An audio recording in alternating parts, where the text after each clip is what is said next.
Welcome to a brand new episode of Johnson's Court. I am excited to bring back Mr. Beagle. Everybody, here he is. Hey, what up, God? What up, boys? So, Beagle's back.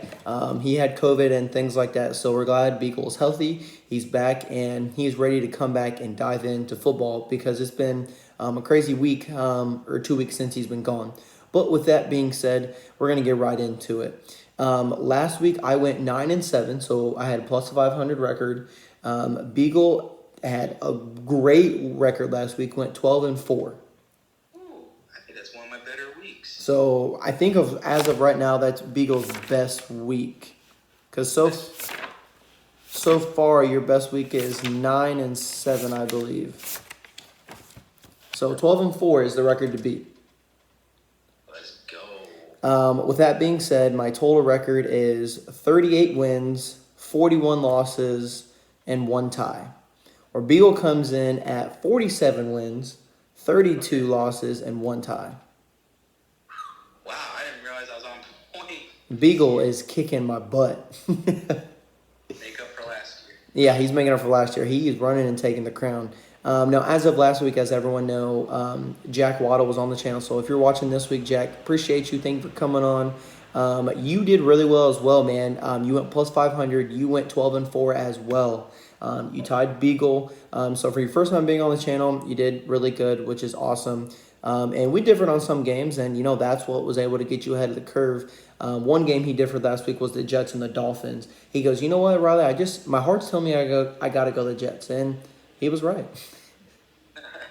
Man, those games that, it's those gut feelings where it's like, you just got to try it, roll the dice, and sometimes they pay off like that. Exactly. There we go. So, with that being said, we're going to have NFL news. But before that, I want to name this season of football and what's going on. Now, by week 6, I think I know what I want to name it. I did hear someone kind of say this, but I more than likely agree with it, with what he said.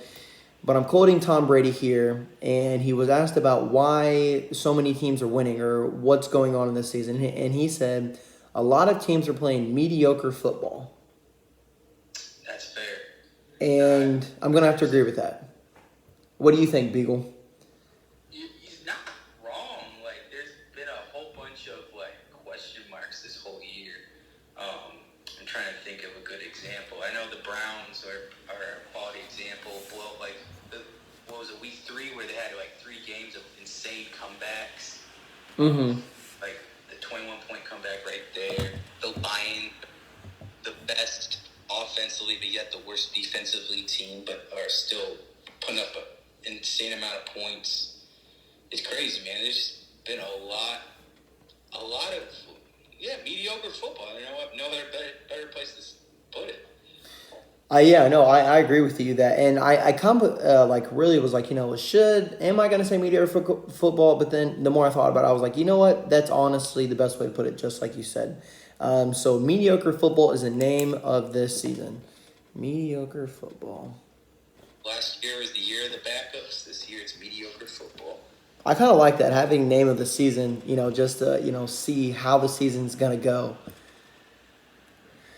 Wow. Now, with that being said, we're going to get into the NFL news. Not really NFL injuries this week, but the NFL news.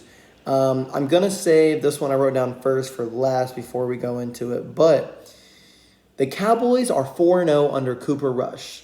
Now, Beagle, I know that they go up against the Philadelphia Eagles this Monday night. We'll get into that a little bit later, but just a little preview here. Do you think that this is just Cooper Rush having luck and he's just staying afloat and he's 4-0? Or can he keep it up and play at a high level like he's been doing? I don't think he's been playing at that high of a level. The defense has just been ridiculous so far. Mm-hmm. Being top 5 against the pass and pretty decent against the run. And Zeke, when they utilize Zeke, I was watching, I think it was SportsCenter or some earlier, but their one loss, they ran the ball less than 20 times. Every other time they've been running 25, 30 times. Okay. And they've been, I feel like this is what they needed. They figured out what they needed to do with Dak, but they're doing it with someone else. And I don't know. Cowboy fans are messing with a big decision right now.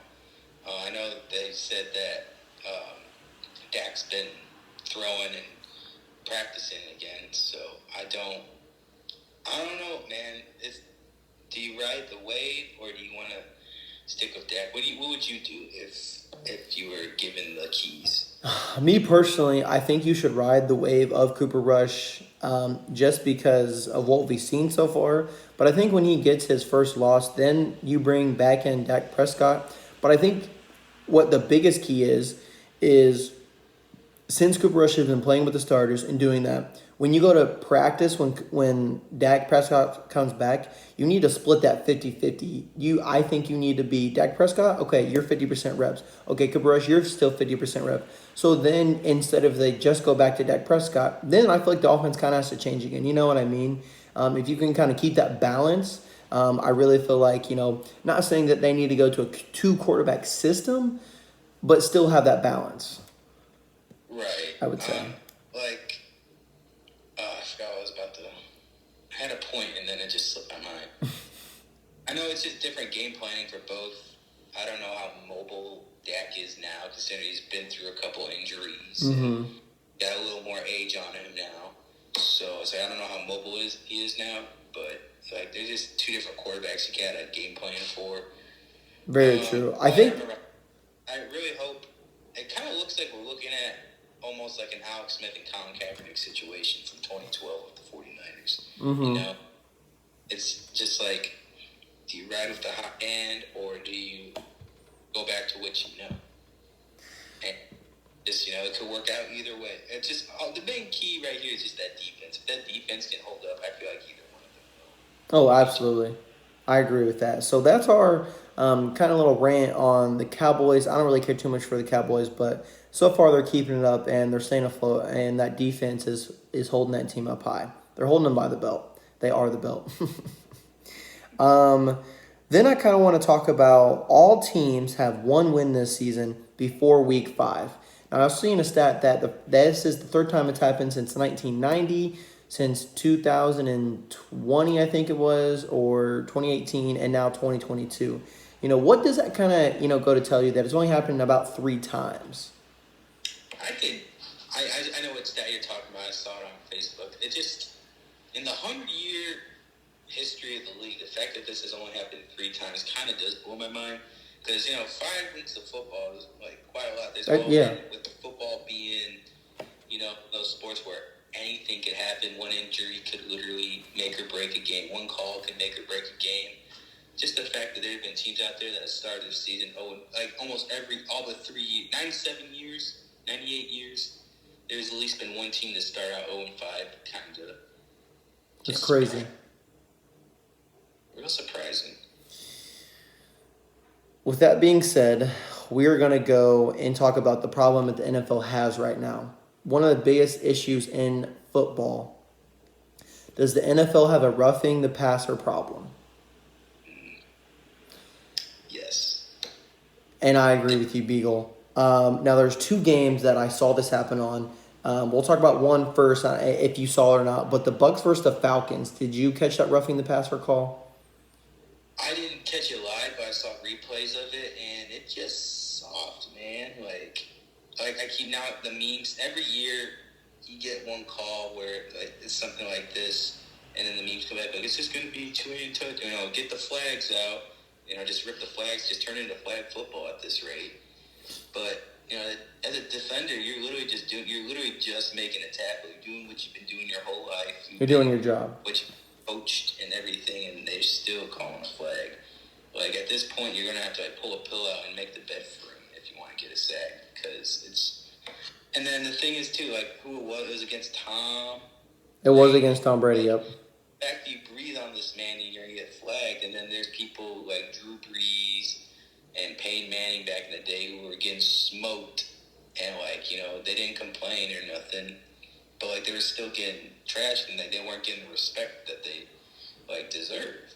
Mm-hmm. I think they need to take it with a grain of salt, because then we also had the game. Did you catch the Monday night game by chance, the Raiders versus the Chiefs? I did. I heard about the great comeback, but I didn't watch it. So that was a comeback. The Chiefs should not have won that game, but the Raiders, just falling apart. They're 0-4.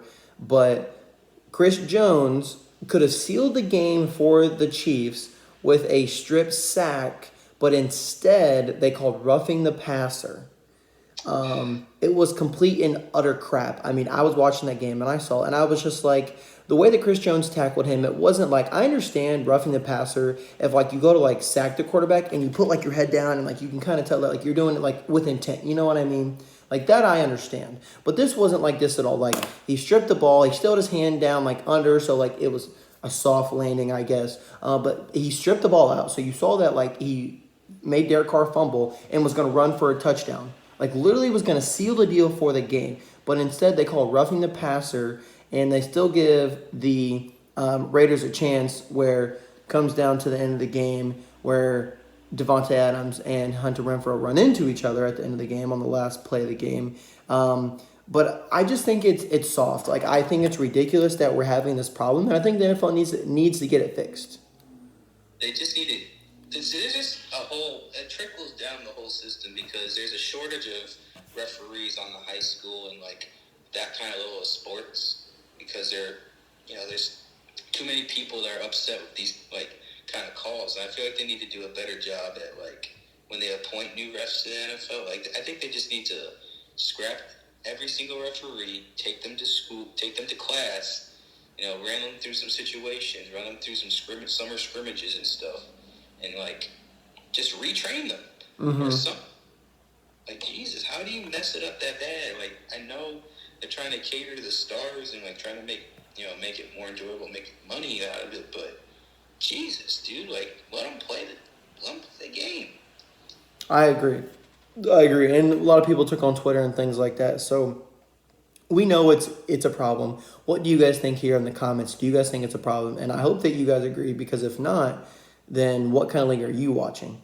You know what I mean, though, there, Beagle? Yeah, it's just like you said, what league are you watching? If you think that's too hard. Like, well, I mean, at least we're not here playing rugby. Beagles played rugby.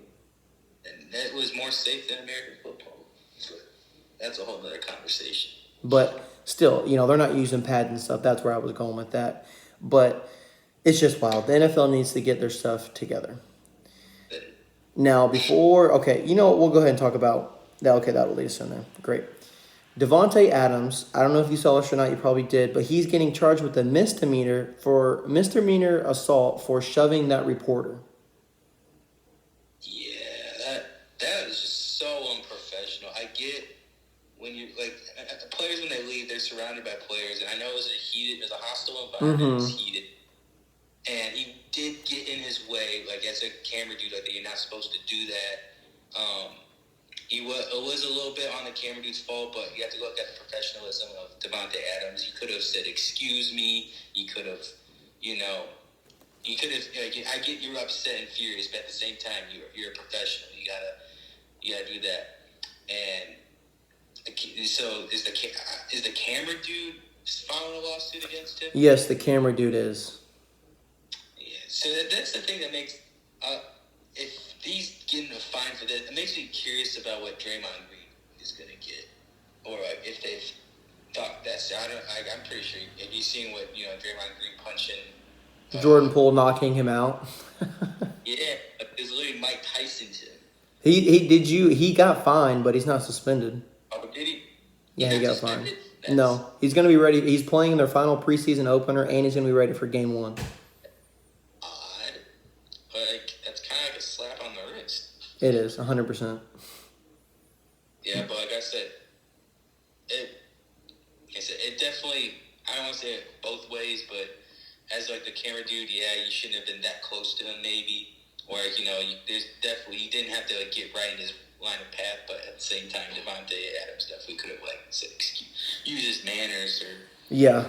Like you said, it's frustration for the locker room. Yeah, he was definitely heated. The cameraman shouldn't have gotten in the way, but at the same time, like, Devontae Adams should not have pushed him. Like you said, that was very unprofessional. I agree with you there. He did apologize and come out, and he said, I hope that this guy sees it. I'm very sorry. So, I don't know what's going to happen exactly, if the dude's going to drop the charges or if the dude is just going to, I don't know what's going to happen. I guess we're just going to see in the coming weeks or months and just see what how far that goes. But like you said, he's got to be professional.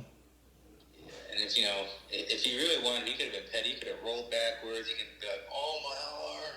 I heard because supposedly he got a concussion. He got it really. That's what I heard. I don't know if that's true, but then again, I mean, that concussion protocol these days, and I was gonna say he probably would use that as like, "Yep, I got a concussion." he might have got one. But there's that. Now, our last point before we go into our picks is going to be Matt Ryan and Mr. Matthew Stafford. So these Matts are just not having very good years so far. They both have 5 touchdowns, and they both have 7 interceptions so far, and have both been sacked 21 times apiece. It's only been, we're going into week 6. So going into week 6. 4 or 5 times a game. Wow. What does that tell you? Is it the bad year of Matt's?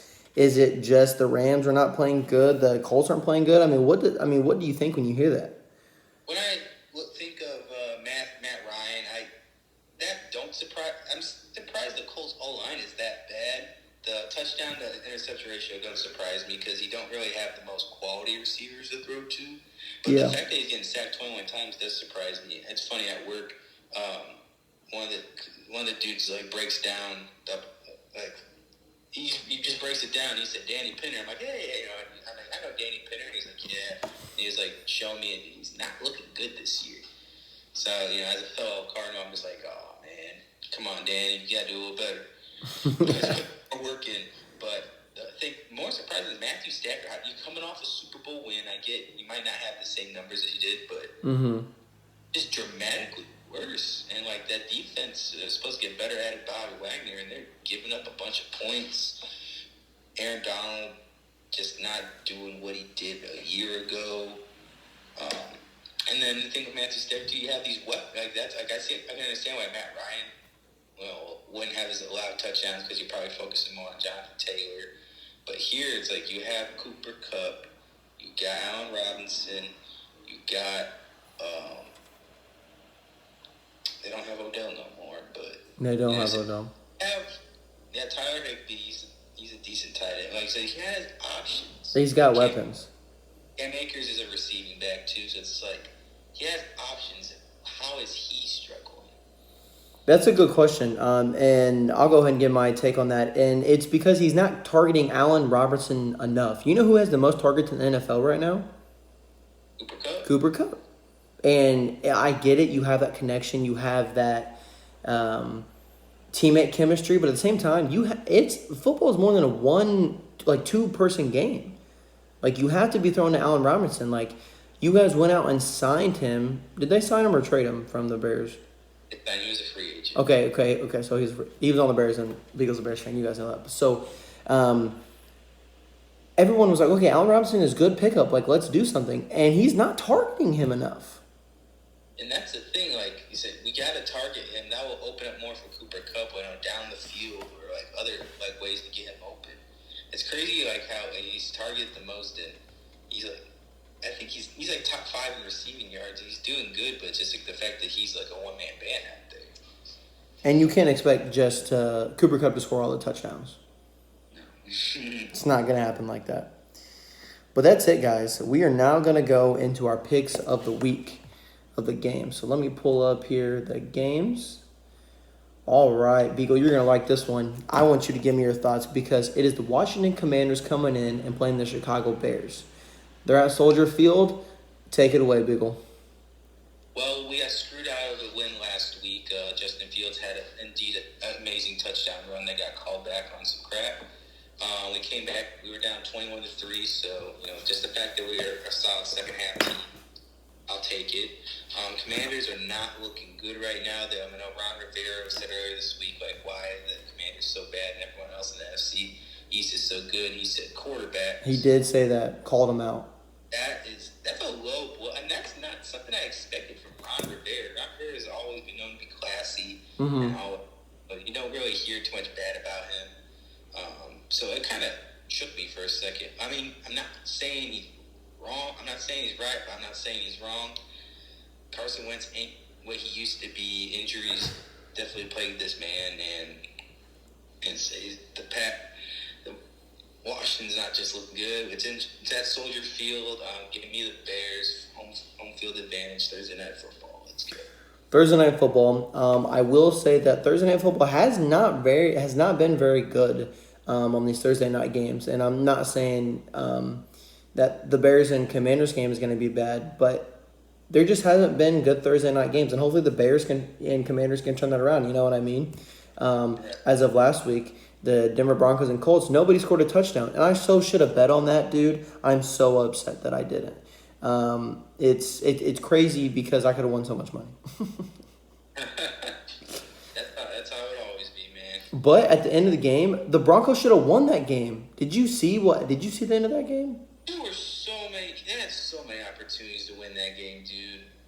And that kind of reminded me of the Bengals and Ravens game from this past week, dude. There was just so many chances to win. And Russell Wilson, I almost said Westbrook. Wilson had a wide open receiver 2 or 3 times in the end zone. He just not.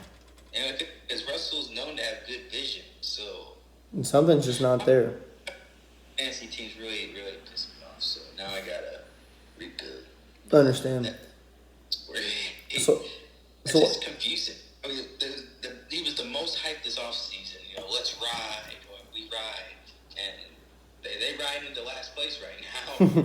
They're riding in the wrong direction. Yes. Now, I'm going Bears. I think they pull that home field advantage. Hopefully, David Montgomery plays this week because he was out last week, right?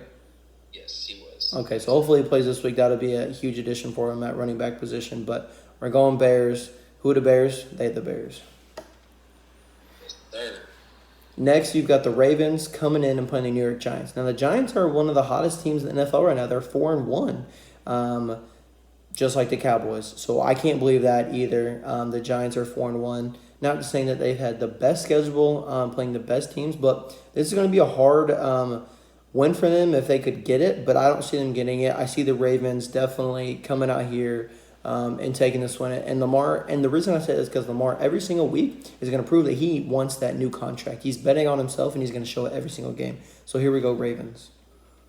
The reason the Ravens have been losing and been shaky has been everyone but Lamar and Mark Andrews. Their deep. I know they've been plagued with some injuries this past week, but the defense has really been letting them down.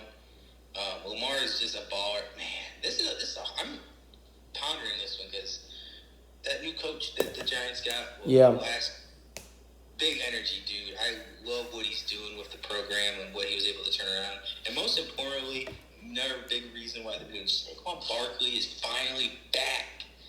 He is. He took off his rookie year. Injury stopped him for the past 2 or so years, and people seem like they forgot about him. But now back, baby, and he's balling like he always should have. It's in New York. It's at MetLife Stadium. Give me the Giants. I'm gonna go with the upset. Giants. All I right. don't know if it's an upset, but give me the Giants. Going with the Giants. So that is our first disagreement. And we'll see if Beagle can extend that record or if I can catch up. Next, you've got the Jacksonville Jaguars coming in and playing the Colts. Now, I have mixed emotions about this game because I think the Colts should definitely win this game because it's at Lucas Oil Stadium. They need to get their stuff together, but I don't think Jonathan Taylor's coming back yet because he had a high ankle sprain, and so I think he's going to stay out another week. They shouldn't rush him back too yet. I would know about ankle injuries. I know you shouldn't come back early. I just know it. So I'm going Jaguars here. They don't have Jonathan Taylor. The Jaguars haven't been horrible this year. They did get that good win against the Chargers, great quality win. They beat the Texans last week. They were actually keeping up with the Eagles for the first quarter and a half or so. Give me the Jaguars too. Going Jags. I mean, I don't want to bet against the Colts, but they need to prove it to me. They need to prove it. Next, you've got the Patriots coming in and playing the Cleveland Browns. Now, Beagle, go ahead and give me your opinion on this one. We'll go back and forth every other game. Yeah, I like that. No Mac Jones probably. Their backup's not playing bad though. He's not playing bad. But Nick Chubb has been a beast this year too. I know he has I think almost every game it seems like he scores 2 touchdowns. At least one. Brissett's been doing just enough to get Mari Cooper his touches and establishing just enough pass to make the run game successful. Give me Browns. Going Browns. I'm going Browns as well. They're just playing good. They're one of the best teams coming out of the AFC North right now. They're doing better than the Steelers. Everyone kind of is. They're playing better than I said Broncos, the Bengals right now because the Bengals need to get their offensive line together. So the Browns have a chance to win that division potentially. Both teams that were in the Super Bowl have just been booty this year. Usually that one team get that Super Bowl hangover, and the other one, they beat at least even when the Chiefs lost, or the year before last year, they still did good. Both teams have just been wow. Oh yeah. Sorry. It's a little late. Been working all day. Beagle has too, so he's probably yawning over there. But you've got the Bengals coming in and playing the New Orleans Saints. Now, the Saints had a high-scoring game versus the Seahawks last week. They won 39-32. Taysom Hill is that pocket utility knife guy. He can do it all for them. He had 3 rushing touchdowns. He had 1 passing touchdown. He had a fumble recovery. I mean, this dude is doing it all. So if he's not on your fantasy team, you better get him on your fantasy team now. Shout out to the 3% of people that started him last week. Absolutely. Just because you don't know what you're going to get with him. And he's listed as a tight end, actually, which is kind of funny. But the Bengals have not been playing well. The Saints, they can run a good 2 offense of team with their quarterback. So I'm going Saints here. Yes. I'm just going to say screw the Bengals. Why would you list T. Higgins is available and then he's healthy, but you just straight up don't play it? Yeah, I saw that. I wonder why Jamar Chase ain't going off because you're not utilizing. They've been doing decent with him all season. Then I don't know. It's just for fantasy owners like me that have him and who are winning and feeling good about yourself, just to see that and then losing because of it just hurts, man. Give me the Saints. Beagle's going the Saints. Next at 1 o'clock, you've got the Buccaneers playing the Steelers. Beagle, this should be pretty easy. Who are you taking? Yeah, man, Steelers fans crack me up because they were really hurt about Mitch Trubisky, who was being efficient for them just because they weren't putting up the points. They also forget that T.J. Watt's been out too, so their defense has been not as dominant. It's just funny that Pitt comes in and just does even more turnovers, but they seem okay with it. Give me the Bucks. He's going Bucks. I'm going Bucks as well. I know a few Steeler fans, and so I know how they're feeling right now. Yeah, TJ is not there on defense, but I think they're okay with Kenny Pickett because they know that they believe he's gonna be good, but you've got to let him go be bad before he can be good, I guess. So they're just riding the wave. Next, you've got the 49ers coming in and playing the Atlanta Falcons. Here, I'll give my opinion. I think the 49ers win this game. I think Deebo Samuel plays pretty well. I think, with Jimmy G and just having that team chemistry and what they're able to do, I think that they should get at least 10 wins this season. And I think that this will be a close game in the first quarter, maybe up to the first half, and then I think they run away with it. Going 49ers. Jimmy G's been real productive this year. It sucks to see Trey Lance go down, but they've been productive this year. But you can't sleep on the Falcons. Like I said, they were pretty close to almost coming back against the Bucks last week. The Bucks last week was the unfortunate run from the pass we saw. It's in Atlanta. I feel like this is a trap game. This is my trap game of the week. The Falcons. I want to see my boy Marcus Mariota do something, so give me the Falcons. All right, he's going with the Falcons. Next, you've got the Jets coming in playing the Green Bay Packers. Big old, give me your opinion before I go in on the Packers. Oh, my. The Jets been the biggest surprise this year. Agreed. They had to put up that showcase of points. Sauce Gardner has been locked down. Breece Hall. Their rookies have just been phenomenal. Good shout out to Robert Saleh for making that happen. Now, this is going to be the Jets' biggest test right here. Going into Lambeau Field, if the this week. If the Jets win this game, they are for real, for real. The Packers should win this game, but Aaron Rodgers is not. Give me the Jets. Give me the Jets. I'm gonna pull up the. I'm going with the upset. This. Give me the Jets. He's going with the Jets, and honestly, I have to agree with him there. Just because I wasn't watching the London game because it was like 9:30 in the morning, but I was watching a few highlights from it, and Aaron Rodgers just was not getting it done. They had a chance to win the game at the end of they had a chance to win the game at the end of the game. Words are hard sometimes, guys. But like you said, the Packers just aren't doing what they should do. They should win this game, so it should be fine. But this is, like you said, the Jets' biggest and toughest opponents. This is the game of the week of the 1 o'clock games. Yes. Going with the Jets. But yeah, this is going to be the deterrent. If Aaron Rodgers is bad now, like versus the Jets, I'm ready to a bunch of, if I'm a Packers fan, I'm hitting the alarm button right then. Oh, 100%. Yep. Only game at this year's against the Bears, and I wouldn't say he didn't even play that good against us either. He has 2 touchdowns and like 200 some yards, but one of them was just what you would call it, garbage time. Like, yeah, I think you had a lot of stuff in the garbage time. Then. True. Next at 1 o'clock, our last 1 o'clock game is the Minnesota Vikings coming in and playing the Miami Dolphins. Now, the Miami Dolphins, Teddy Bridgewater got hurt last week, and their third-string quarterback came in and played for him. So that definitely doesn't help playing against the Jets. And the Jets were just able to run all over them, 40-17, I think the score was. But Tua will come back eventually, just not yet. Later, don't worry. Have hope, Miami Dolphin fans. But Teddy Bridgewater should be back, hopefully, and he'll be able to play for you guys. But I'm going to ride the Minnesota Vikings. I think Dalvin Cook scores 2 touchdowns. Yes, I hope he does. He's on my fantasy team. I feel like Dalvin Cook is going to cook.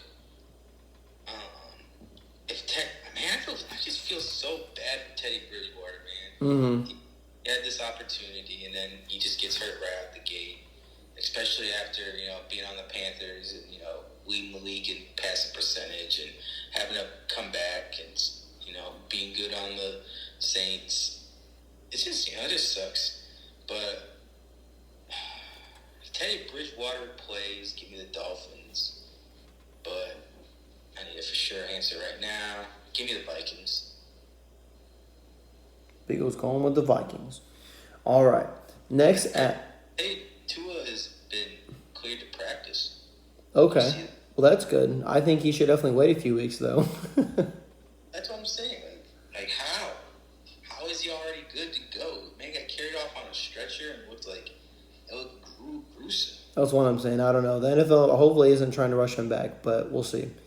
Then you got at 4:05 the Carolina Panthers coming in and playing the LA Rams. What do you think, Beagle? Does Baker Mayfield get a good win here, or does the Rams defense shut him down? The Rams need to win this game. If the Rams don't win this game, like so with the Packers, Panic mode. Yeah, and you hate to go in panic mode this early, but you have to. Rams. I'm gonna go with the Rams, but don't they can't be sleeping because Baker Mayfield has this weird tendency to catch you when you're sleeping and make it interesting. So you gotta play all 4 quarters. With that being said, I'm going to go with the upset this week. This is my upset of the week, and I'm going the Panthers. I like Baker Mayfield. I think he can get it done, but like you said, he's got to play all 4 quarters. Can't get lazy.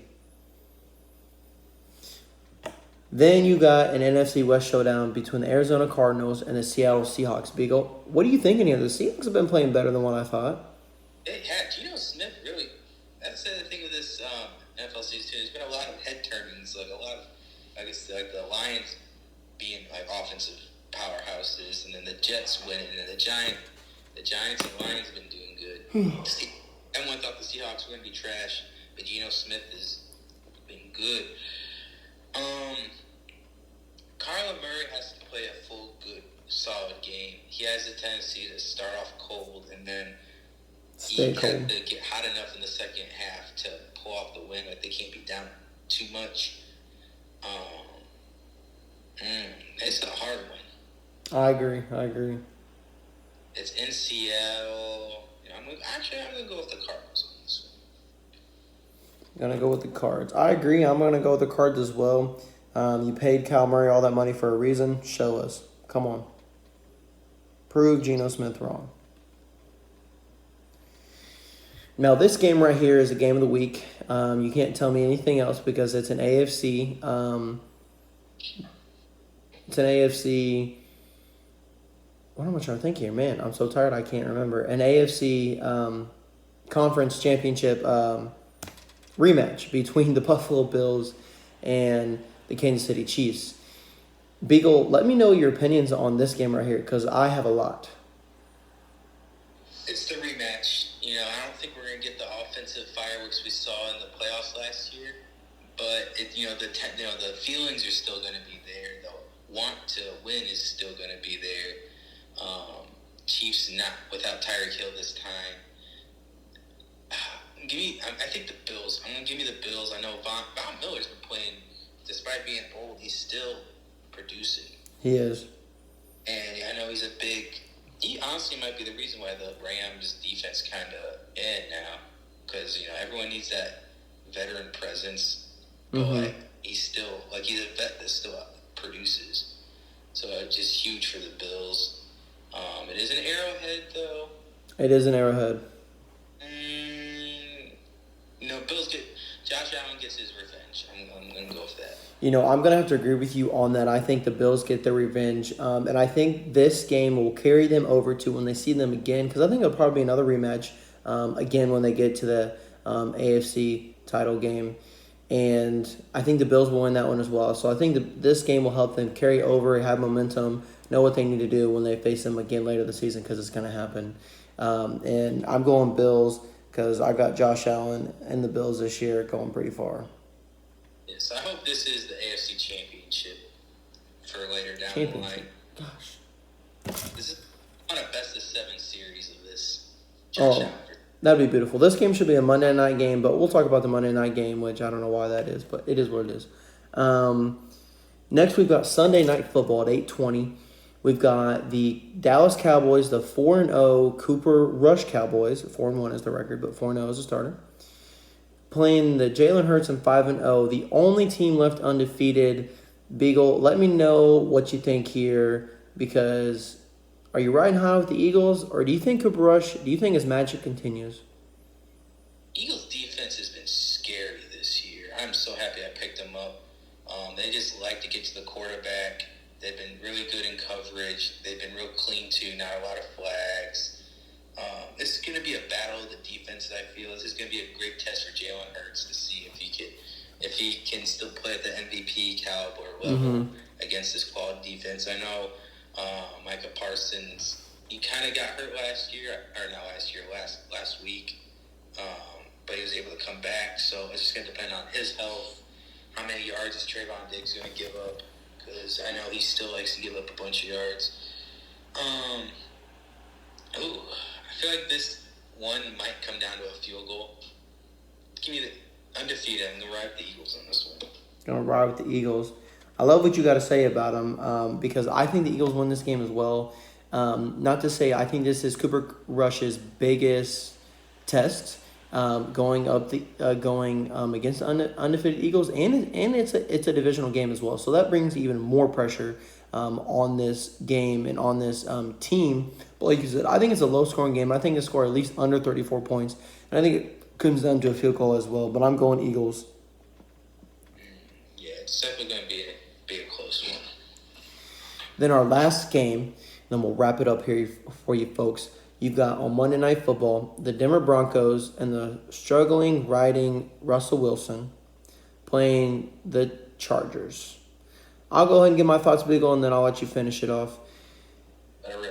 I think the Denver Broncos don't get it done. I think Russell still struggles. I think if you lose this game, though, I think you hit panic mode for well. I think this week is called panic mode for a lot of teams. If they lose, depending on your team. But I think the Chargers know how to get it done. I think they will. I have faith in Justin Herbert. He's a great quarterback. And I just think the Chargers will be able to win this divisional matchup because I have them winning that division anyways. So I've got the Chargers winning. Yeah, I'm gonna have the Chargers winning too. How many primetime games are they gonna give the Broncos? Oh my god! And you'll get Russell Wilson. He's only thrown 4 touchdowns this year. Like, it's literally crazy. Um, it just not Russell Wilson. I know Jared Judy's been down for the injury. Mm-hmm. Their star running back went out with torn ACL. Yeah, Williams. It's it's just sad to see. It is. They really did have the potential to be something on offense, and it's like, if I'm in Russ's mind, I'm like, I should have either stayed in Seattle, or find somewhere else, man. Because you would have fared better going to Detroit. You would have fared better going to the Bears, like he was going to the year before. So you riding with the Chargers? And I hope Khalil Mack sacks him like 5 times. It's probably gonna happen. Yeah, week 1. With the way that the Chargers have been playing, and that defense is good as well. You got Nick Bosa. Is it Nick or Joey? Joey. Okay, so they've got Joey on the other side of the ball as well. So you get Joey and Khalil Mack coming at you. Man, your offense better be ready. But with that being said, that is it. This is also a bye week for, I know the Detroit Lions at least. So they're not playing here, and it might be for another team as well. But this is the start of the bye weeks as well. So now we'll get into players and teams having bye weeks, and those will come in to play and affect as injuries happen as well. I think it might be the Titans. They might be the other one. Yep, yeah. The Titans. You're right. The Titans and the Lions get a bye week this week. So they start the bye weeks, and I feel like bye weeks really, I don't know. I mean, what do you think, Beagle? Do you think the bye weeks definitely play a factor in the long season? They do, because it's a long season, and like the fact they added another game too don't help. So having that bye weeks, it just depends on the season you're having, because I know for some teams it could be like, a big sigh of relief where you're going through a rough stretch, but you get a week off. Come together, build, get a week off, get your bodies rested up. Yep. And bounce back. Or, there's those teams that are like on fire, but then they hit their bye week and it's like they lose their momentum.